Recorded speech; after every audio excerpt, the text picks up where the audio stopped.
এই আমগুলো আপনারা সংগ্রহ করছেন কোত্থেকে? হ্যাঁ, আচ্ছা। গাছ থেকে পারছে কবে? কালকে পারছে। তো এগুলো এখন পাকতে কতদিন সময় লাগবে, যেহেতু কার্বাইড দিচ্ছেন? 2 দিনে, মানে কার্বাইড দেওয়াতে 2 দিনে পেকে যাবে, কালার আসবে। আচ্ছা, ওই পাশের আমগুলো যে ঝুরি দেখাচ্ছেন সেগুলো কি কার্বাইড দেওয়া নাই?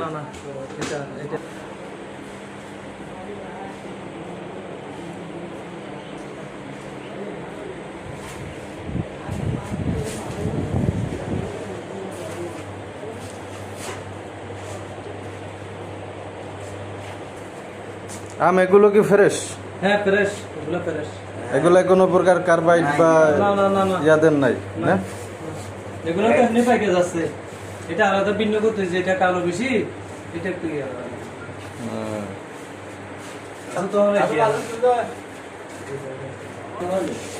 আপনাদের এই ঝুরির আমগুলো একদম ফ্রেশ?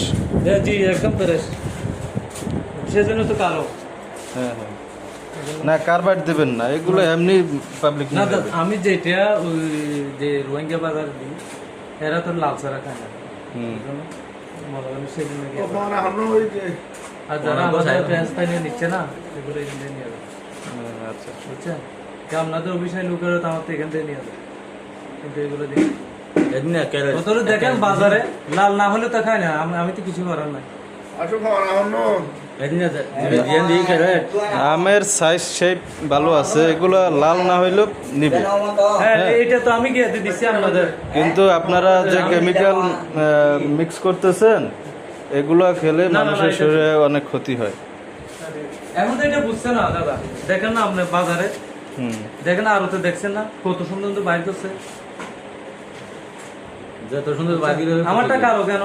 এগুলো আপনাদের ওইখানে দিছি, ওরা বলতে যে আমাদের কালো সমস্যা নাই। বুঝছেন না, আপনারা যদি কনফার্ম করেন যে এখানে কোনো প্রকার কেমিক্যাল মিক্স করেন না, আমরা আম নিব আপনাদের কাছ হ্যাঁ থেকে, অবশ্যই 100 অনেকগুলো আম নিব। 100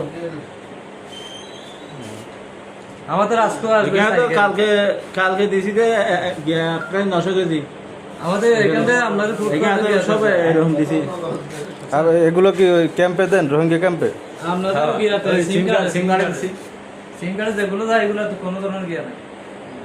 সিঙ্গাড়ে আমি বলে দিছি আপনাদের মালের রং চাইবেন কিন্তু বেজাল পাবেন, কালো যাবে তুলে সঠিক পাবেন, পারলে নিজে না হলে নাই। ওরা বলছে যে কালো দেন, আমাদের সমস্যা। ওরা বলছে বেশি বেশি লাগবে না, হালকা নরম হলে হবে, মানে রং